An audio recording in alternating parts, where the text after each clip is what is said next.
Hello everyone and welcome to my channel Chemistry by Miss Nidhi Banga. Today's topic of discussion is the chemistry of dilution. So we have a solution here. Let's call it solution number 1. It is made up of solute, which is shown as purple particles here, and solvent, which is shown as blue liquid. Now if we add more of the solvent to this solution number 1, we get solution number 2. This solution that we got after adding more of the solvent is called as diluted solution. And the solution which we used for dilution, this solution is called as stock solution, or you can also call it concentrated solution. Okay, so let's deal with question number 1. What happens to the number of moles, number of particles, and or mass of solute upon dilution? So these things, number of moles, number of particles, and mass of solute, these are basically ways of expressing amount of solute. So did anything happen to the amount of solute? We did not add solute, we did not remove solute, so the amount of solute essentially remains same upon dilution, right? So answer to the question number 1 is that it remains same. Amount of solute expressed in any way, number of moles, number of particles, or mass, remains the same, right? Let's move on to the next question. What happens to the concentration? Now concentration we can tell just by looking at solution number 1 and 2. Solution number 2 appears to be less concentrated than solution number 1. How can we say so? We can say so because we can see that per unit volume of the solution number 2, we have fewer particles of solute as compared to per unit volume of solution number 1. So you take 1 ml of each solution, solution number 1 and 2, and you will have fewer particles of solute in solution number 2 than in solution number 1. Okay, that is logically. Now let's see this mathematically. So molarity, molality, mole fraction of solute. Okay, these are all the ways of expressing concentration. So let's see. Molarity is number of moles of solute divided by volume of solution. Number of moles of solute divided by volume of solution in liters, right? So we just saw in the previous question that number of solute does not change. So this remains same. That means your numerator remains same upon dilution. In 1 and 2, your numerator is same. But denominator in 2, for solution number 2 upon dilution, the volume changes. The volume rises, right? So upon dilution, your volume rises. If your denominator becomes bigger, basically your quantity becomes smaller. So your molarity decreases because the volume increases upon dilution, right? Same is the case with molality. Molality is what? Molality is number of moles of solute divided by mass of solvent, not solution, solvent in kgs, right? But here also your numerator remains same upon dilution, but your denominator rises. Upon dilution, the mass of the solvent increases, right? So here also your denominator goes up and therefore your molality goes down. Talking about mole fraction of solute, let's say solute is B. Okay, mole fraction of solute is moles of B divided by moles of A and moles of B. So moles of B we know remains the same. This also remains the same, but moles of A increases upon dilution because the amount increases, amount of solvent increases. So obviously moles of solvent increases. This makes the denominator a bigger quantity than before, right? So here also your denominator increases, therefore your mole fraction decreases, right? These are just the ways to show that concentration decreases upon dilution, right? Okay, moving on. So how do we make dilutions? So let's say again, this is your concentrated solution, solution number 1. This is your diluted solution, solution number 2. So what we have done, now just compare 1 and 2. Does V1 volume of solution 1 and V2 volume of solution 2 remain the same? Are they the same? No, they are not the same.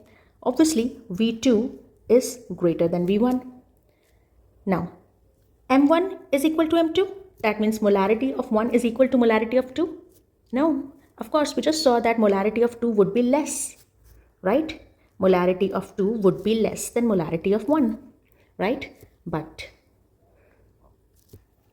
number of moles in 1, number of moles, of course, of solute, number of moles of solute in 1, number of moles in of solute in 2, do they remain the same? Yes, of course. We saw that number of moles of solute remain the same because we have not added the solute, we have not removed the solute. So number of moles of solute essentially remain the same, right? So yes, this is true. Number of moles of solute in solution number 1 and number of moles of solute in solution number 2, they remain the same. Now, let's see the relationship between molarity, volume and number of moles. Now, pay attention here. Molarity is what? Moles by volume, right? So can we write that number of moles is equal to molarity of solution times volume of solution? If we can write that, we can write that for the second solution as well. Now, plug that thing here and you get your equation which you will be using to solve the questions. So M1V1 equals to M2V2. This comes from the fact that upon dilution, number of moles of solute does not change. It remains the same, right? Now, few things you have to keep in mind. That the volume, this we have already covered. The volume, the final volume upon dilution is the initial volume plus added water. Okay, for this purpose, we are considering that all our solutions are aqueous solution. That means the solvent is water. Okay, so your V2 is V1 plus the added amount of water. Now let's consider these problems. So problem number 1, if you dilute 175 ml of a 1.6 molar solution of lithium chloride to 1 liter, determine the new concentration of the solution. So we have to figure out M1V1, M2V2 in this question. And it's very simple. Just remember that the concentrated one, you call it 1, and the diluted one, call it 2. Or initial and final also works.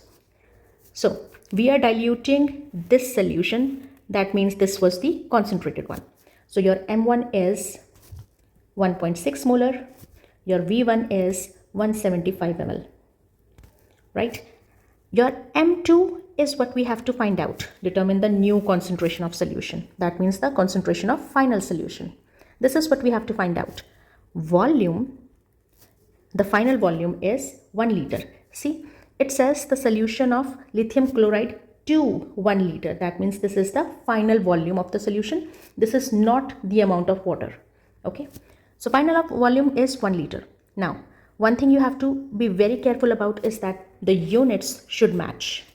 So either you take this as 1000 ml, 1000 ml, or you convert this as into liters, your choice. The units need to be same, right? Okay, just plug in the values into the formula and you should get your answer. This is the simplest of the kind, right? Now your M2 comes out to be 1.6 times 175 divided by 1000. This value comes out to be 0.28 molar. So that means your final solution has the concentration 0.28 molar, right? This is one of the simplest questions that can be asked from this topic. All you have to do is recognize what is your concentrated solution and what is your diluted solution. Now let's try another one. In this question, you need to make 10 liters of 1.2 molar potassium nitrate. So you need to make this. So that means this is your final solution. That means your M2 is 1.2 molar and your V2 is 10 liters. What molarity would be the potassium nitrate solution need to be if you were to use only 2.5 liters of it?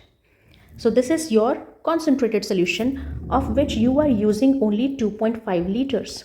But what molarity does it need to be? That is the question. So this is basically the same kind of question, just different language, right? Just plug in the values and you should get your answer. Here the units are already same, so we don't need to bother about that. M1 is what you need to find out, that is X. V1 is 2.5 equals to M2 is 1.2 and V2 is 10.0. So your X, that is your M1, comes out to be 4.8 molar, right? This is your M1. The solution need to be of this concentration that if you take 2.5 liter of it and add water so that the final volume becomes 10.0, then your molarity will become 1.2. Okay, moving on to a little bit more difficult question. All right, so next is how many milliliters of 5 molar copper sulfate solution must be added to 160 ml of water to achieve a 0.3 molar copper sulfate solution. So this is your more concentrated solution for which you don't know how many milliliters of that you're taking. So V1 is what you have to find out. M1 is clearly 5 molar. M2, the diluted solution has the concentration of 0.30 molar, and V2 is also not given directly. But see, whatever V1 you're taking, you're adding 160 ml of water into it. That means your total volume of final solution would be whatever amount of V1 you're taking, that is, let's call it X, plus 160 ml of water, right? So plug in the values. You still have only one variable that you need to find out. M1 is 5 times X, let's call it 5X. M2 is 0.30 and then X plus 160 ml. Now since we are keeping the unit ml, we will get our answer in milliliters only. So 5X is equal to 0.3X plus 0.3 times 160, which is 48. Okay, so 5x minus 0.3x will be 4.7x equals to 48. Your x comes out to be 10.2 milliliters. That is, if you divide 48 by 4.7, you get your x to be 10.2 milliliters, or your V1 is 10.2 milliliters, and your V2 would be 160 plus that, so it would be 170.2 milliliters. Okay, all right, moving on to the last question. Okay, to what volume should you dilute 133 milliliters of 7.9 molar cupric chloride solution so that 51.5 milliliter of the diluted solution contains 4.49 grams of cupric chloride? So, to what volume you should dilute 133 ml of a 7.9 molar cupric chloride solution? So that is obviously our more concentrated solution. So V1 is 133 milliliters and M1 is 7.9 molar, 90 molar. Now V2 is what we don't know, because it says to what volume should you dilute. So that is what it's asking. V2 is being asked. M2 is also not given directly, but it's given indirectly, because it says that the diluted solution, in that diluted solution, if you take 51.5 ml of that, it should contain 4.49 grams of the solute. That means this is one way of giving the concentration, right? So this is not moles but weight, but since we know what our solute is, we can find out moles, right? So M2 would be moles divided by volume.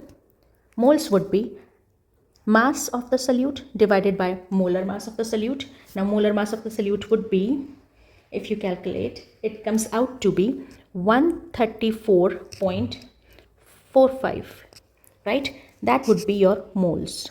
This is weight, this is molar mass. Okay, given weight by molar mass gives you number of moles, divided by volume in liters. So volume is 51.5 ml. Let's make it into liters. It comes out to be 0.0515 liters. So what you get is this, when we solve it, we get 0.0334 divided by 0.0515. What we get is 0.648 molar. So this is your molarity, right? Plug in the values. M1V1 equals to M2V2. M1 is 7.90. Volume is 133. So we are not changing it into liters. We are keeping it as it is. So our answer will be in milliliters. M2 comes out to be 0.648 times V2 is what we have to find out.